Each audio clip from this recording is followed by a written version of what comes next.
అందరికీ నమస్కారం అండి. మహాస్ కిచెన్కి స్వాగతం. ఈరోజు రేగిపళ్ళ పచ్చడి తయారీ విధానం చూద్దాము. దీనికి కావాల్సినటువంటి పదార్థాలు నేను అరకిలో రేగిపళ్ళు తీసుకున్నాను. అదేవిధంగా అరకిలో పండుమిర్చి తీసుకున్నాను. తగినన్ని ఎల్లిపాయలు తీసుకున్నాను. జీలకర్ర, ఆవాలు, మెంతులు, ఉప్పు ఇవన్నీ ఇప్పుడు మనము దూరగా వేయించుకొని మిక్సీ పట్టుకుందాం. పండుమిర్చి కూడా మిక్సీ పట్టుకుందాం. ఇప్పుడు రేగ్గాయలు మనము కలుపుకునేటప్పుడు చూసుకోవాలి, ఎందుకంటే పుచ్చులు ఉన్నాయో లేదో ఒకసారి చెక్ చేసుకోవాలి.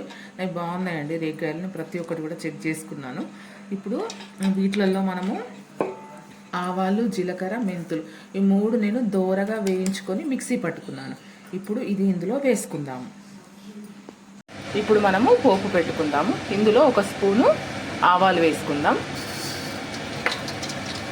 ఒక స్పూన్ జీలకర్ర వేసుకోవాలి. ఇప్పుడు మనము దంచి పెట్టుకున్నటువంటి ఈ పేస్ట్ వేసుకోవాలి. మనం ఎల్లిపాయ పేస్ట్ దంచుకున్నాను, అది పేస్ట్ వేసుకోవాలి. ఇప్పుడు దీన్ని దోరగా వేయించుకోవాలి. చూడండి, ఇది దోరగా వేగింది. ఇప్పుడు మనము స్టవ్ ఆఫ్ చేసుకుందాం. ఇది చల్లారిన తర్వాత ఇందులో పండుమిర్చి వేసుకుందాం.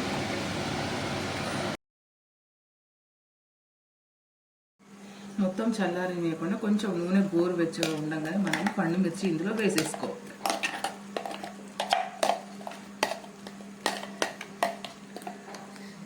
వేసేసుకొని ఇది మంచిగా కలుపుకోవాలి మనం.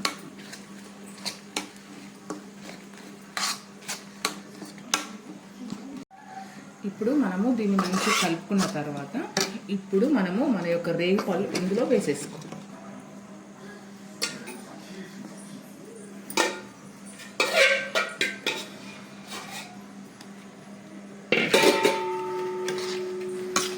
వేసుకొని దీన్ని మంచిగా కలుపుకోవాలి.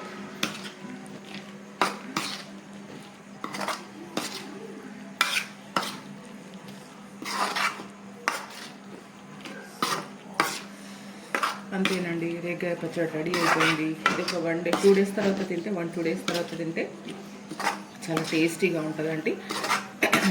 ఇది చక్నాల సీజన్ కదా, చక్నాలకు చాలా టేస్టీగా ఉంటుంది. కాబట్టి ఈ రకంగా మీరు కూడా ట్రై చేసి చూడండి, టేస్ట్ చేయండి, చాలా బాగుంటుందండి. నా యొక్క వీడియో మీరు చూసినందుకు చాలా థ్యాంక్ యూ అండి. Thank you very much.